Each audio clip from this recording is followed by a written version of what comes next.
Alright, so we're going to make some gumbo here. So here's some basic ingredients here. You got onion, garlic, jalapenos, serrano peppers, red bell pepper, canola oil, flour, some sausage. Also got a rotisserie chicken that's boiling currently. And then of course we got a rice cooker. And so stand by and we'll follow a step-by-step here experience of how to make some gumbo. Alright, so I started making some gumbo here. So initially I started with basically a rotisserie chicken. I'm just going to boil this for, I don't know, 45 minutes or so. Kind of get it like fall off the bone chicken. It's also going to create the chicken broth liquid later.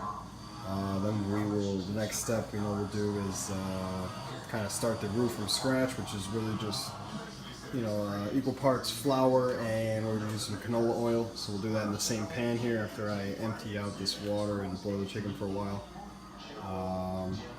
So yeah, stand by. Okay, so the chicken just finished cooking here, so I just took that back out. Now, after like 45 minutes cooking, it'll all the chicken will fall off the bone, so we'll kind of put that aside for now. I kept the broth in a separate thing. I also had more broth over there. Wouldn't fit in that container. So next, we're going to kind of char the sausage here. I'll do that first, then we'll throw some chicken in after you peel it all from each bones here. So in the same pot, it's pretty key to keep everything in the same pot to maintain flavor. We're going to add all of this. I got some oil in the bottom here, but we'll add all of the sausage and we'll let that get a little bit charred, get some flavor on there in this pot. After that cooks a little bit, I'll be adding some of the chicken in after you kind of pick this all off of the bones and make sure you remove any of the non-edible stuff from this rotisserie chicken. Okay, so you can see now the sausage is getting nice charred there for some flavor, and the same pot we're going to be using as well for the gumbo. I also got all the chicken off of the rotisserie chicken. It all kind of fell off the bones. You kind of just pick it with your hand, make sure it's all relatively small pieces now. And then you can add this to this same pot and kind of add more flavor here. And then as soon as this is charred a little bit for flavor, we'll put both of these meats aside and we'll start the roux.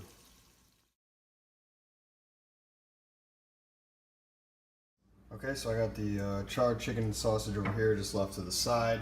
Same pot is cleared. So now we have to make the roux, the most important part of any gumbo. You're obviously going to want to make this from scratch, not using any instant roux powders. Those are not going to be as good.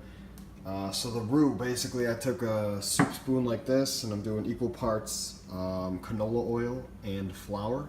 So I just did 3 scoops of canola oil and I'm about to add 3 scoops of flour. And then we will constantly stir this on low heat for at least 45 minutes. So it's a nice dark chocolate brown. So as you can see when you first add these, it's a very small amount of liquid. It starts out as a more milky white, but you just got to be constantly stirring this very low heat for a long time as this cooks and builds the base roux of the gumbo. Alright, so it has been 19 minutes of constant stirring on this. And yeah, it's starting to get a little bit browner here. You can also turn up the heat. If it starts to bubble and boil, it might kind of get away from you, so you got to adjust the heat, turn it down a little more. I've been stirring this quite well here that I haven't really actually had it boil at all, so it's a nice slow cook. There's no rush to cooking gumbo here, but yeah, I mean, there are ways you can, cook it in a half hour. I just don't see the point. If you want it to taste better, take your time. So we'll check back in. And we got this roux to be a pretty dark chocolate brown here. It has been exactly 49 minutes, and this is where I'm at. Constant stirring. I actually haven't had any bubbles or anything. I actually focused a lot on the stirring part here. This looks like a good part here. I'd start adding some vegetables. So we're gonna add in order vegetables, then we'll add the meat. We'll let that cook for a while. So each one you're gonna let in steps cook. I got some onions and some garlic over here. I might actually chop up the garlic a little more. We'll add vegetables, then we'll add the meat, and then back to the chicken broth. Alright, so I just stirred in the onions, let that cook for about 5 minutes. Next I got very nice diced garlic here. I'm going to throw that in. You could probably chop it up finer. I just didn't have the material to do so. So we'll throw that in now. Let that cook for a few minutes. Toss in the meat. Alright, so we added the onions, let that cook for a few minutes, added the garlic, let that cook about 10 minutes. Now we got a very nice dark chocolate roux here. Very cooked vegetables. It's very important that you guys make sure these are nice and soft to eat. Now we can add the chicken and sausage in here. We'll let that go for a few minutes as well. And then we will move on to adding the broth and then the spices eventually. Alright, now we're going to add the chicken broth back to this whole concoction. Alright, so we got that chicken broth. I got what was remaining in this pitcher.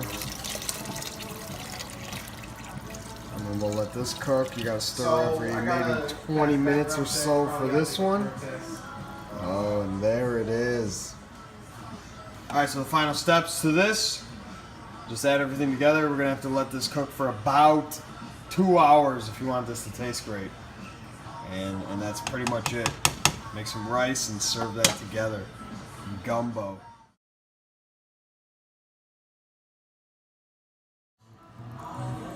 Alright, it's about 4 hours later. Gumbo's ready. You set a nice rice bowl here, and then you just throw the gumbo on top, and you're ready to enjoy. 4 hours later, you have some delicious gumbo. Final product of gumbo, tasting delicious. Okay, sorry.